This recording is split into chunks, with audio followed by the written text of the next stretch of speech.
What's up guys? Welcome to the third installment of my devlog series.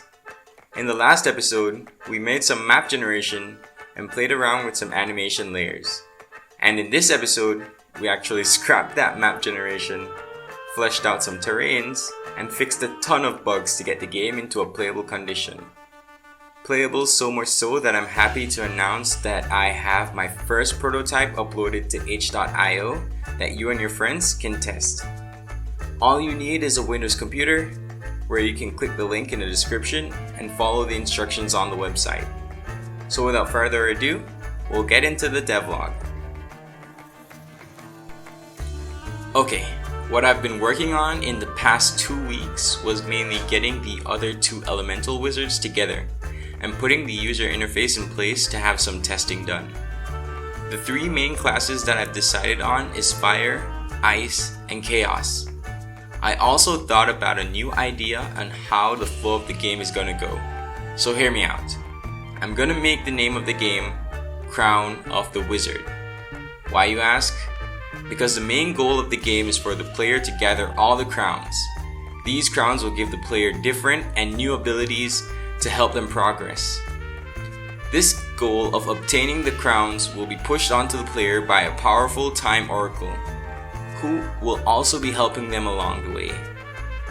The player will need to search the map for treasure chests which contain ring fragments and other loot, of course, which will then lead them to the crown holder once the ring is whole. The game will be built for a single player and even co-op. I'm also thinking about adding loot for stat boosting and change of appearance. Different mobs will be spawned all around the levels that will drop these loot.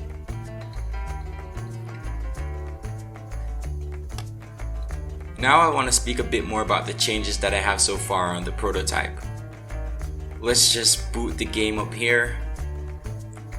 As you can see, I used the wallpaper that I had a few videos ago and updated the title as well. I put together a few instructions so you guys won't get too confused when testing out the game. Alright, so let's just go through the instructions really quick.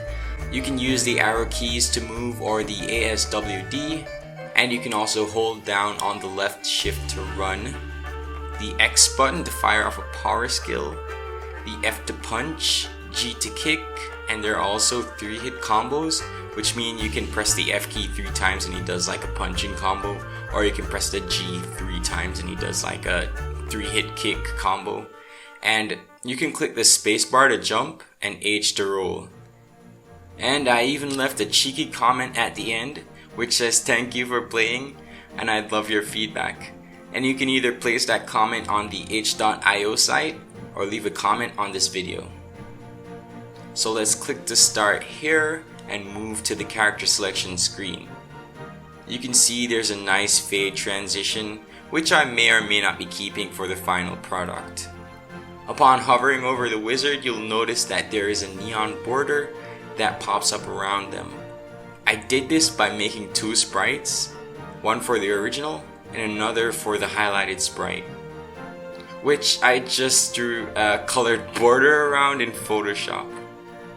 Okay, so I'll select the fire wizard because he's giving off main character vibes. Here's the quick loading screen, and you'll notice that as soon as you load in, you have that quest that you're on, which is to defeat all wolves in the area. To the top right, you'll see how many wolves are left.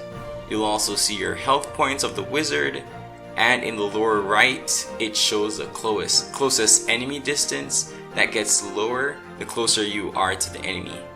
Kinda like a Marco Polo situation. For this prototype, I have not implemented the leveling nor progress functionalities as yet, so you can either defeat all the wolves in the area and you get a you win pop-up, or you can die courageously in battle to get the you lose pop-up. And before you ask, no, there are no chests on the map as yet, and there's no way to refill your health, so good luck. And to end this video off, I've been looking for ways to expand this channel, grow my following, and even meet my fellow game developers. So I made a Discord account and joined the prestigious Game Dev League and got roasted several times. And I also made a Twitter where I can post smaller updates on the game, which you can follow if you'd like. The handle is @ChrisShim_, and I'll also be leaving the link in the description, so you can just click that instead if you'd like. And with that, please like if you'd enjoyed the content and subscribe if you'd like to be a part of the journey. Peace out, guys.